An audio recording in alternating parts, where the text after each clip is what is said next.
Good morning and welcome to this beautiful Friday morning from Brisbane, Australia. This is a Chentex multimedia live stream powered by Australian Indian Radio and Brisbane Indian Times. And I'm Umesh Chandra, your host.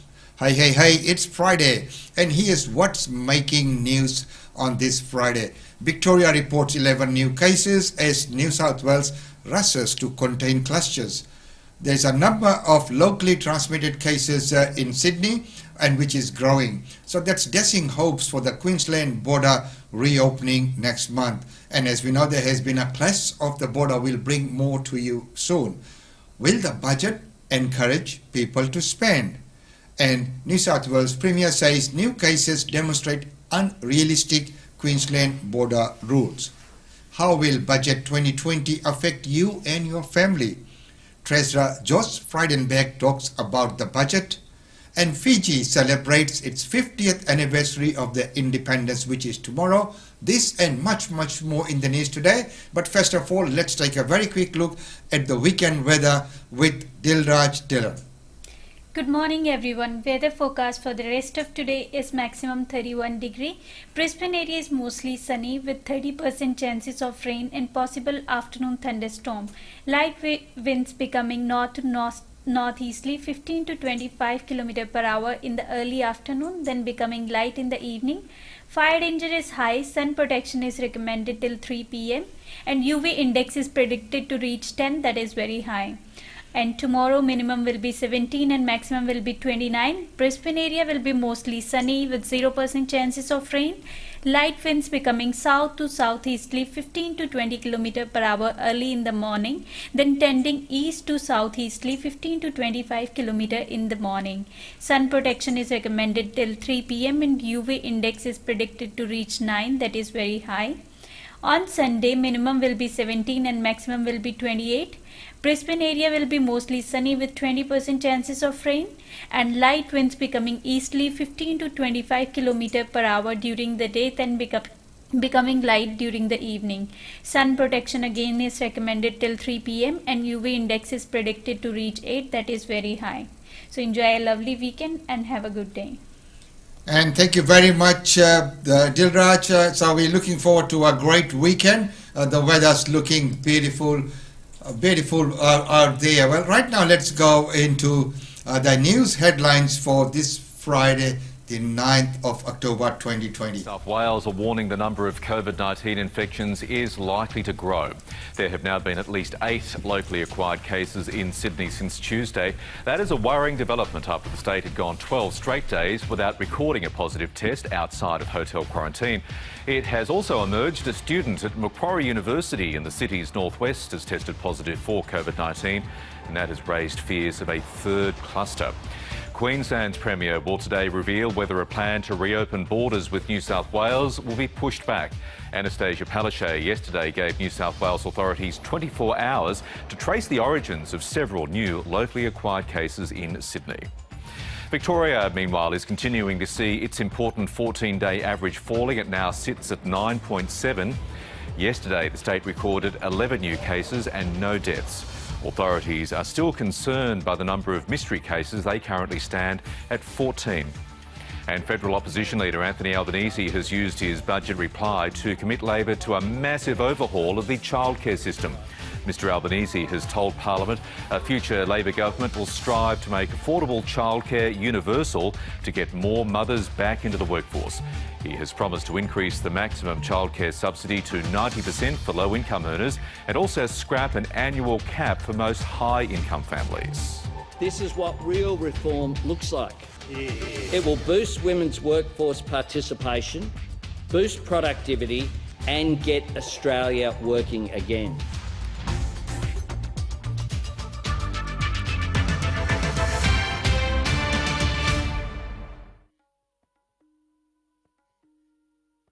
As we know, all the plans are to get the economy back happening, and we will hear the full reply from Anthony Albanese on that budget one. But right now, let's go to US, the news where it's coming from. Well, President Donald Trump, he doesn't mince his words. He says things as they are. That much we have to give him. And now, in today's day and age when everything's happening virtually and everything's happening online, he was asked, what would he feel like, for that debate to take place virtually? Meaning you sit at home, you sit at a computer, and you go via Zoom and you have a what's it called, the debate on that. He said, no way. He said, that's not the way. I'm not going sitting behind a computer and having a debate. He wants, if it's going to happen, it should be the real thing and not anything else. No, I'm not going to waste my time on a virtual debate. That's not what debating's all about. You sit behind a computer and do a debate. It's ridiculous. And then they cut you off whenever they want. Yeah, we learned it the same way you learned it. They called up 2 minutes ago and it was announced. And they're trying to protect Biden. Everybody is. They're trying, like that NBC disaster where he went on the show with Lester Holt. It was like it was meant for a child. It wasn't meant for a grown person. Yeah, well, first of all, I think I'm better. When to a point where I'd love to do a rally tonight. I wanted to do one last night. But I think I'm better to a point that I feel better than I did, I jokingly said 20 years ago. I feel perfect. There's nothing wrong. I had a case. I got it knocked out. I think it was Regeneron that was responsible for it. Because of that, it was sort of like almost a gift from heaven. Well, there you go. A gift from heaven, as he says. And of course, many people still don't like having Zoom meetings as well. They reckon it's not quite the same. Can he be accused for saying that he does not want to waste his time on a virtual debate? Bring on the real thing, and he said he will be there. Well, ladies and gentlemen, right now, as the other news we're talking about is that tomorrow marks the 50th anniversary of Fiji's Independence Day. So here's what happened in 1970. Fiji, a British colony for nearly 100 years, is now independent. The island becomes the 13th member of the British Commonwealth and the 127th member of the United Nations. Prince Charles represented the Queen at the island's independence celebrations. He arrived at Suva Airport in an RAF VC-10.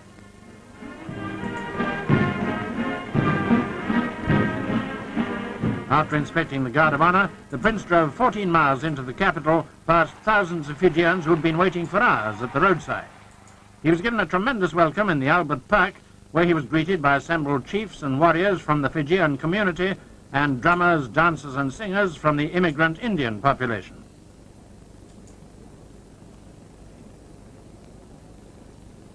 There was a roar of approval as the Prince accepted and drank with apparent relish a ceremonial cup of the traditional kava. They say that if you drink enough, it really knocks you out cold, but he sensibly decided that one was enough.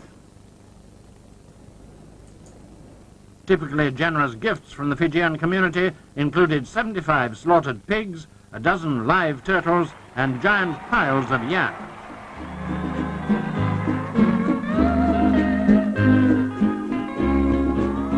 Then, as the sun went down, the Prince saw the British flag ceremonially lowered for the last time in the colony. It was exactly 96 years since the cession of the Pacific Islands to Queen Victoria by Fiji's King Kakobau.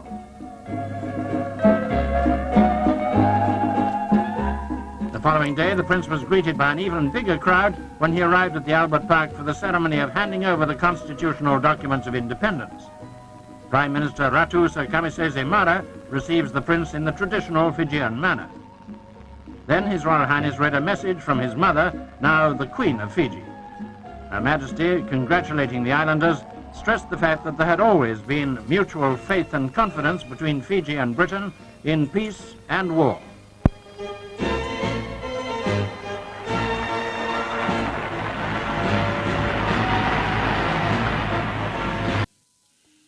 So there you go, ladies and gentlemen. Fiji celebrating its 50th anniversary of independence, and there's some historical clips that are there. Well, right now, let's move on with the news. And as we know today, there's so much that we have to talk about coming on to the weekend as well. But first of all, Prime Minister will be talking about the budget. As we know, today, later on after our show, we have a meeting with Minister Alan Tudge, where we will be talking about the new laws that have been introduced, which will come into effect from next year, especially around the English language, literacy skills for the new migrants or immigrants of partners. So, that and much more that we will be discussing. But right now, let's join our Prime Minister. This year's budget is an economic recovery plan from the COVID-19 recession. There are three core components to this. Firstly, to cushion the blow of the worst global pandemic we have seen in a century and the worst recession we have seen as a result of COVID-19 since the Great Depression. JobKeeper, JobSeeker, keeping people in work, keeping businesses in business. But it's also a plan to recover what has been lost, to take back that ground, to get back the jobs. And that's why this budget has a plan to bring forward decisions. Bring forward the decision to hire a new staff member through the JobMaker hiring credit, to bring forward investments in new equipment to drive people's businesses through the boosted investment allowance, and bring forward those tax cuts for particularly low and middle income earners to invest in the things that are most important to them to drive our economy forward. But it's also a plan to build our economy for the future, not just for the immediate needs of today. Our manufacturing plan, our energy plan, our plan for recycling to ensure we have industries that can deal with our waste and make for a cleaner Australia and a cleaner environment. Our health plan, our education plan, all there to support Australians today, tomorrow and into the future. And by doing that and strengthening our economy, we can do what we've always done as a government, and that is guarantee the essential services that Australians rely on, whether it's in disabilities or aged care, the health needs, the pharmaceuticals that people need for life-saving medicines. All of this is guaranteed as part of this budget. And we're doing it, as always, as Liberals and Nationals, without increasing taxes. That's our plan. That's our economic recovery plan, a budget for all Australians. A budget for all Australians, and that's the recovery plan. And as you mentioned, that it is all about cushioning the blow. But right now, let's take a look at the opposition leader, Anthony Albanese, his response to the 2020 budget. Well, Scott Morrison referred to the Keating recession today in Parliament repeatedly. He's the Prime Minister, and the fact is... Well, you're the opposition leader. Address the question. Who do you think believes it's Scott Morrison's fault? Well, the fact is that it is Scott Morrison, who's Prime Minister and was Treasurer, who presided over an economy that was weak going into the pandemic. And if you look at what was happening last year in terms of growth was so low, the only thing that was keeping growth going was population increase. We had wage stagnation, we had business investment falling, we had productivity going backwards. There was a productivity recession last year. That's one of the concerns that we have. And then this year, of course, Scott Morrison was very reluctant and slow to introduce wage subsidies. He opposed it when Labor was first suggesting it. And Scott Morrison's the Prime Minister. There's nothing unusual about describing something that happens in government by the name of the leader at that particular time. Well, the economy would be in exactly the same recession if Bill Shorten were the Prime Minister. Well, the fact is that we would have had a very different economic program. We had a plan for economic growth. We weren't successful. The government was elected last May, and then what you had was the Reserve Bank continually intervening to lower interest rates and use monetary policy, calling upon the government repeatedly to use fiscal policy, to invest in infrastructure, to do something to grow the economy. They didn't have a plan then, and they don't have much of a plan now in terms of this budget. You've announced tonight that you'll spend billions of dollars on further government spending on childcare. Governments have three ways they can pay for things: raising taxes, cutting spending, or borrowing money. How would you pay for your childcare plan? Well, all of our commitments will be fully funded by the time the election comes. We'll announce all of that program. One of the things about childcare, Lee, is that it's not just money out; it's money in as well. And the estimates from KPMG and from the Grattan Institute and others is that investing in childcare actually provides substantial growth. If you look at that child care, we will look at in a minute as well, in a great detail as well. But right now, Laura Tingle and Andrew Charlton discussed the budget reply speech, the speech of Anthony Albanese that's being analysed by Laura Tingle and Anthony Charlton. Joined by the 730's chief political correspondent Laura Tingle and former Rudd advisor, now director of Alpha Beta Economics, Andrew Charlton. Laura, first to you, what's your overall take on the budget in reply? I think it's a really interesting response, Lee. Of course, Labor is letting through the major items of the budget, the tax cuts and the big investment incentives for business. But the crucial phrase, I think, in Anthony Albanese's speech is the power of government. Essentially, he is reinvigorating the idea that it's government that we need at the moment to really get the economy going again. And this is at a time when the coalition, of course, the government has put everything behind saying it's the private sector that will bring us out of this economic conundrum. So it's really cleared the lines up. I think Labor has been liberated, if you like, from the debt and deficit and recession millstones around their neck. He's not promising a lot of extra spending as such, but he's focused on a political chink for the coalition, which is childcare, because everybody's had a bit of free childcare this year during the height of the pandemic, and people are now disgruntled about it. He's focused on that issue as one which symbolises the sorts of things that government should do, and that's about facilitating the power of government. Andrew, does it all make economic sense? I think it does, and I think there's some quite clever economics woven through this budget reply. In a recession, governments have to spend money to support the economy, and we saw plenty of that spending on Tuesday night. But the real trick is to try and use that spending to deliver double bang for buck, to stimulate the economy but also deliver longer-term economic and social outcomes. And you saw Anthony Albanese pull that trick right through this budget reply. Childcare was about stimulating the economy by leaving more money.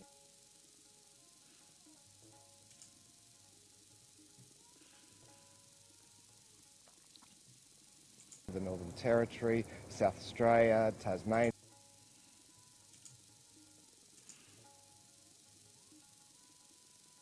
And the ACT, all having no community transmission. And I think it just underlines how disappointing it is to see the New South Wales Premier admit that they don't share that aspiration, they don't aspire to that target, that they've effectively given up on that goal of 28 days of no unlinked transmission. We are also continuing to get positive wastewater test results from Cannonvale, and that's concerning. The Chief Health Officer will talk more about that, but we would like to see more people getting tested in and around Airlie Beach and Mackay. That's really very, very important. The World Bank issued a statement today endorsing Australia's swift response to the coronavirus outbreak, our swift application of restrictions, and urging Australia not to lift restrictions too quickly in pursuit of economic growth, urging us to retain restrictions for so long as they are required to suppress community transmission. And I think that's underlined by new data out of the United States overnight, showing that the US government will run a deficit of $3.1 trillion. That is 4.3 trillion Australian dollars, a massive deficit, and just underlines the economic impact of not prioritising health care first and foremost. In France, they've seen a new high of case numbers, and the number of people in hospital in France is now back at a 3-month high as that second wave escalates higher than the first. Brazil just passed 5 million cases. 5 million cases. Now, as I've outlined in the past, my intention with these COVID updates through the caretaker period, through the election campaign, is that we will provide a COVID update, coronavirus update. I'll speak, the Chief Health Officer will speak, the Chief Health Officer will take questions, then we'll allow her to get back to her important work while we hold any political questions and questions related to the election campaign. I'm happy to address those once Jeanette has left. Thank you. Thank you very much, Deputy Premier. So very good news here in Queensland, no new cases overnight, and as you've heard, it's 28 days now that we've not had cases, so that I can declare that last cluster totally over. So that is a really good thing. We did have one case that I received a positive result on yesterday. That's one of the crew members on that ship sighted off Weipa. If you remember, we had two positive cases in crew members who were transferred to Cairns Hospital over a week ago. So we were doing the routine day 10 testing for all the crew, and one of those tests came back positive. We've retested that person, it's negative. So at this stage we're just working out whether he might be a persistent shedder that's previously had the infection and recovered, but persistently shedding, so we'll get some more tests done, or whether indeed it's a false positive. He's perfectly well, and he's isolating in his cabin at the moment, and we'll work out whether we need to evacuate him from that ship or not. And we will, of course, continue to test all of the remaining crew on that vessel. So this is excellent outcome for Queensland. Now, there's also been a good outcome from New South Wales. So they've found links for 7 of the 8 cases that they notified yesterday. And I understand they have a further 10 cases today, 5 of them in hotel quarantine, which of course aren't any risk at all, and then 5 in the community. But all 5 of them, they know how they've acquired those cases. So New South Wales has extremely good contact tracing capability, and they're using that at the moment. And so we just need to wait a bit longer before we decide whether or not there's been any need to change that planned opening to New South Wales, that at this point in time is planned for the 1st of November. As you would know, we use that 28 days of no unlinked community cases to assist us in determining whether it's safe at that point in time at the end of the month to open to another state. And that has stood us very, very well in Queensland. So we'll continue to monitor what's happening in New South Wales. They do have a concern which they're well aware of and well on top of at the Liverpool Hospital and also at a private clinic. So those 5 cases today that they've announced, I understand, are all related to healthcare facilities. And that's why, although it's very, very difficult, and it's a very difficult decision each time it's made, but we do ask people who have been to healthcare facilities in either Sydney or in Melbourne that they do need to quarantine when they come back to Queensland, because we know there have been a lot of cases that have occurred out of healthcare facilities. Indeed, here in Queensland, we saw that small cluster at the Ipswich Hospital that the Ipswich Hospital managed so well and got on top of very quickly. But it can be hard getting on top of those clusters in healthcare facilities for a whole range of reasons, which are quite understandable. So that's where we're going at the moment in terms of assessing what's going on in New South Wales. We, of course, are also monitoring very, very carefully what's going on in Victoria. They continue to have those very strict systems in place in terms of managing movement in their community, and as a result, they've been able to control those case numbers, and that's been really good to see. Happy to take any questions. So there's a live update. So sorry, we had to cross over to that live feed as it came through. So right now we will continue with the news in brief. And as we were talking about all the cases that's happening, and we were talking about Labor government's promise to lift childcare subsidy rate if it wins government. How exactly are they going to do that? Let's take a look at that. What children learn at childcare is so vital for giving our kids the best possible start. But the current system of caps and subsidies and thresholds isn't just confusing and costly, it actually penalises the families it's meant to help. Right around Australia, instead of childcare supporting families where both parents want to work, the costs and the tax system actively discourage this. And, as is too often the case, It's working mums who cop the worst of it. For millions of working women, it's simply not worth working more than 3 days a week. This derails careers. It deprives working women of opportunities they've earned. And it costs workplaces, not just day-to-day productivity, but years of valuable knowledge and skills that's been built up. If I'm elected Prime Minister, I am going to fix this.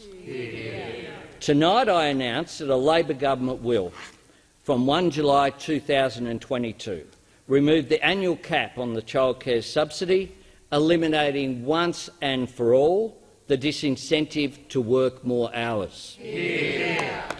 And we will increase the maximum childcare subsidy to 90%, cutting costs for 97% of all families in the system.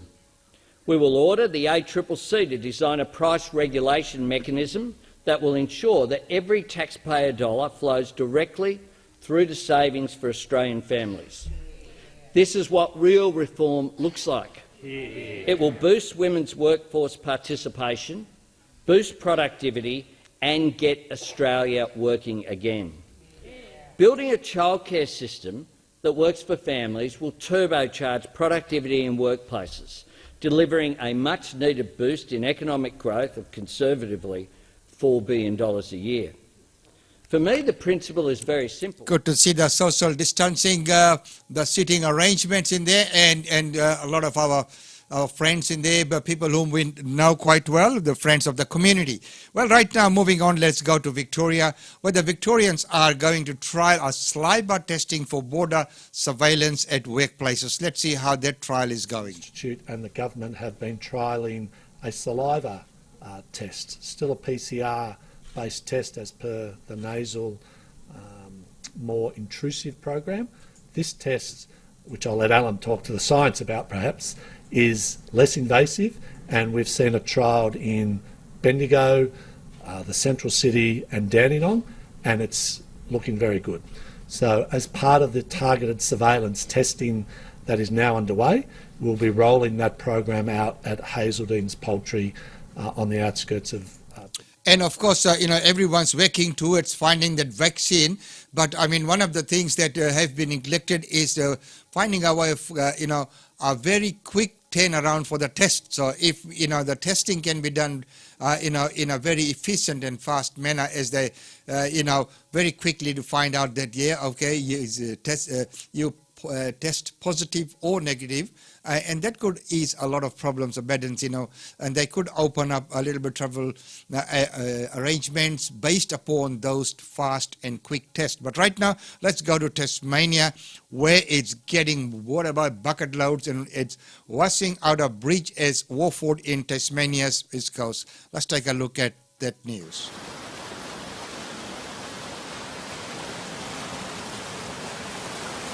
So work has begun to restore the access for residents in the Spring Beach in Tasmania after heavy rain washed away a temporary bridge, as you can see there.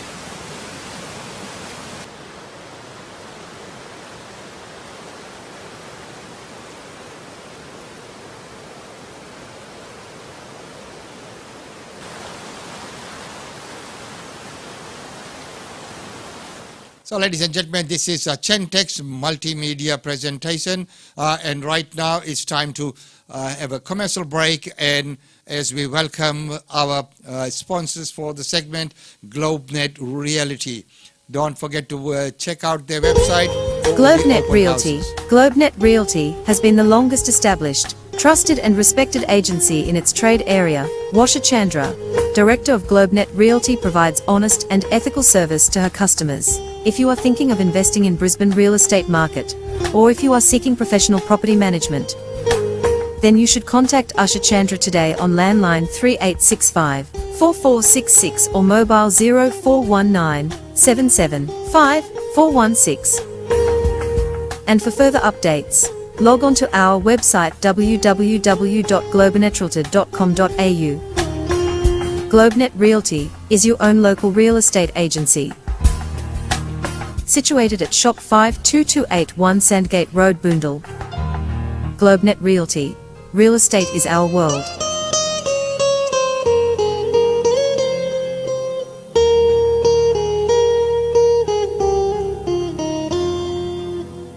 GlobeNet Realty. Do visit the website to get the update on all the open houses that are taking place this weekend. Well, right now, it's time to go to world news. And first up, Mark Humphries announces a major endorsement for Donald Trump. So here's that news. In the race to the White House, only one presidential candidate has secured the endorsement of the most influential figure in America. I'm the coronavirus, and I endorse Donald Trump.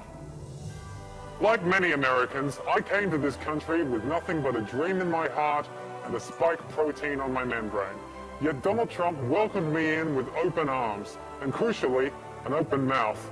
As if that wasn't enough, he welcomed me into his very own home. And what a stay it's been. Hope Hicks, Stephen Miller, everyone's been such great hosts. I know Donald Trump better than anyone. Heck, I'm inside him right now. And let me tell you, I love his approach to coronavirus. The only person Donald remains socially distant from is the IRS guy. And the only part... Well, the RF guy, but right now let's go to the news where Mike Pence is asked what he will do if Donald Trump doesn't accept the election results. So here's that news. And as we know, some of these the news and clips are put together by like Planet America and other ones. And of course, they're not real news, but it's their way of putting it together. If Vice President Biden is declared the winner and President Trump refuses to accept a peaceful transfer of power, what would be your role and responsibility as Vice President? What would you personally do? You have 2 minutes. Well, Susan, first and foremost, I think we're going to win this election. Because while Joe Biden and Kamala Harris rattle off a long litany of the establishment in Washington, D.C., an establishment that Joe Biden's been a part of for 47 years, President Donald Trump has launched a movement of everyday Americans from every walk of life. And I have every confidence that those same Americans that delivered that historic victory in 2016, they see this president's record where we rebuild our military, we revived our economy through tax cuts and rolling back regulation, fighting for fair trade, unleashing American energy. We appointed conservatives to our federal courts at every level. And we stood with the men and women of law enforcement every single day. And I think that movement of Americans has only grown stronger in the last 4 years. But when you talk about accepting the outcome of the election, I must tell you, Senator, your party has spent the last 3.5 years trying to overturn the results of the last election. It's amazing. When Joe Biden was Vice President of the United States, the FBI actually spied on President Trump and my campaign. I mean, there were documents released this week that the CIA actually made a referral to the FBI documenting that those allegations were coming from the Hillary Clinton campaign. And of course, we've all seen the avalanche, what you put the country through for the better part of 3 years until it was found that there was no obstruction, no collusion, case closed. And then, Senator Harris, you and your colleagues in the Congress tried to impeach the President of the United States over a phone call. And now Hillary...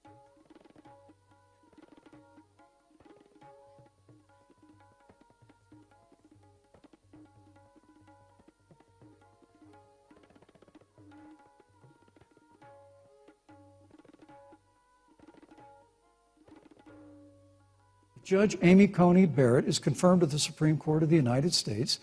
Are you and Joe Biden, if somehow you win this election, going to pack the Supreme Court to get your way? Abraham Lincoln was up for re-election, and it was 27 days before the election, and a seat became open on the United States Supreme Court. Abraham Lincoln's party was in charge not only of the White House, but the Senate. But Honest Abe said, it's not the right thing to do. The American people deserve to make the decision about who will be the next president of the United States. And then that person can select who will serve for a lifetime on the highest court of our land. And if you haven't figured it out yet, the straight answer is they are going to pack the Supreme Court if they somehow win this election. Men and women, I got to tell you, people across this country, if you cherish our Supreme Court, if you cherish the separation of powers, you need to reject the Biden-Harris ticket come November the 3rd, re-elect President Donald Trump, and we'll stand by that separation of powers in a 9-seat Supreme Court. Yeah, let's talk about packing the court then. Let's talk about the fact. Yeah, I'm about to. So the Trump-Pence administration has been, because I sit on the Senate Judiciary Committee, Susan, as you mentioned, and I've witnessed the appointments for lifetime appointments to the federal courts, district courts, courts of appeal. People who are purely ideological, people who have been reviewed by legal professional organizations and found to have been not competent, are substandard. And do you know that of the 50 people who President Trump appointed to the Court of Appeals for lifetime appointments, not one is black? This is what they've been doing. You want to talk about packing a court? Let's have that discussion. And of course, we know that Pence keeps interrupting in there, and this is how Kamala Harris responded to his interruptions. He said because the president wanted people to remain calm. Well, let's get no, but Susan, this is important. Susan, I want to add, here. Mr. Vice President, I'm speaking. I'm speaking. Yeah, you can have 15 more seconds, and then we'll give the Vice President a chance to respond. So I want to ask the American people. Joe Biden has been very clear. He will not raise taxes on anybody who makes less than $400,000 a year. He said he's going to repeal the Trump tax cuts. Mr. Vice President, I'm speaking. Well, wait. I'm speaking. It'd be important if you said the truth. Joe Biden said twice in the debate last week that he's going to repeal the Trump tax cuts. That was tax cuts that gave the average working family $2,000 in a tax break every single year. Senator, that is absolutely not true. Is he only going to repeal part of the Trump tax cuts? If you don't mind letting me finish, we can then have a conversation. Okay? Please. Okay. So there you go. You know, the interruptions at the higher level. Well, let's go towards the ending part of the debate. American people have witnessed what is the greatest failure of any presidential administration in the history of our country. And here are the facts. 210,000 dead people in our country in just the last several months. Over 7 million people who have contracted this disease. 1 in 5 businesses closed. We're looking at frontline workers who have been treated like sacrificial workers. We are looking at over 30 million people who in the last several months had to file for unemployment. I believe it saved hundreds of thousands of American lives. Because with that time, we were able to reinvent testing. More than 115 million tests have been done to date. We were able to see to the delivery of billions of supplies so our doctors and nurses had the resource and support they needed. And we began, really, before the month of February was out, to develop a vaccine and to develop medicines and therapeutics that have been saving lives all along the way. And under President Trump's leadership, Operation Warp Speed, we believe, will have... And the funny moment in the debate when a fly actually comes and lands on Mike Pence's head during this vice presidential debate, and it reminded me of an old Bollywood movie where Amitabh Bachchan was chasing that fly with a sword. Is a great insult to the men and women who serve in law enforcement. It is. And I want everyone to know who puts on the uniform of law enforcement every day that President Trump and I stand with you. And it is remarkable that when Senator Tim Scott tried to pass a police reform bill, brought together a group of Republicans and Democrats, Senator Harris, you got up and walked out of the room. And it didn't even fly away, as someone mentioned on social media. So, ladies and gentlemen, we'll leave that debate there. As we know, elections everywhere and elections right here in Queensland at the moment. And we will be on the election trail and we'll bring to you all the updates that are happening. But today, leaving you with the final story for today is a feel-good story. Ethiopia's Latens Bad Gidby broke the women's 5,000-meter world record, and this is a lifetime dream. And of course, coming from Ethiopia, if you look at that clip, you'll see, you'll get that goosebumps, get that feeling. So here's that feel-good news for our lead-out story for today.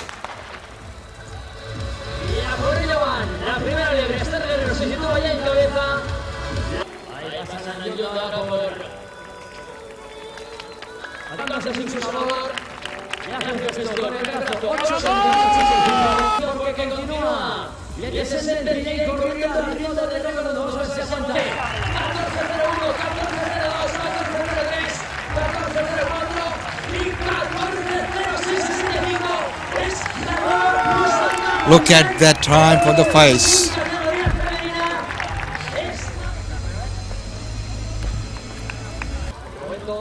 All the way from Ethiopia. So, dreams do come true. You put in that hard work, and you can make that happen. Well, ladies and gentlemen, before we finish up for today, let's take a very quick look at the functions and events taking place. As we know, a lot of these functions and events would be taking place virtually.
So, ladies and gentlemen, with that, I need to say goodbye. It's been wonderful having your company.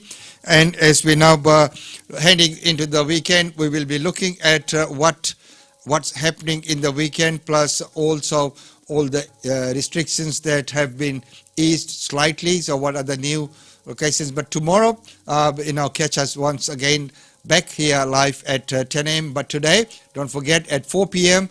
We have the migration update, and of course during the day, right after this show, we'll have a meeting with Minister Alan Tudge, where we will be discussing all the new laws that have been that are being introduced, especially around the English language literacy skills, which is around the partners of the spouse partners of the migrants who are willing to come to Australia. So there are new laws that are coming in place. What will they have in store for us? We will bring to you all those news tomorrow, but today at 4 p.m. we'll be back again with Suman Dua with all the latest updates on migration, and in that we will touch on what's been discussed in this meeting right after this show. So until then, it's goodbye from me. Thank you so much. I know there has been a bit of a problem with some of the groups sharing our post on the place. So if you could please share it along to the groups and admins, and if you could please approve our post, and if you don't like the post to be put on the group, just let us know and we will not share on your groups. All the groups are sharing our post. Thank you so much for doing that, because it is in community interest. We do have a lot of community announcements and community functions and events which might be of interest to a lot of our listeners. Once again, it's goodbye from sunny Brisbane, Queensland in Australia. Until tomorrow, or until later today, goodbye from me. Be good. Be safe.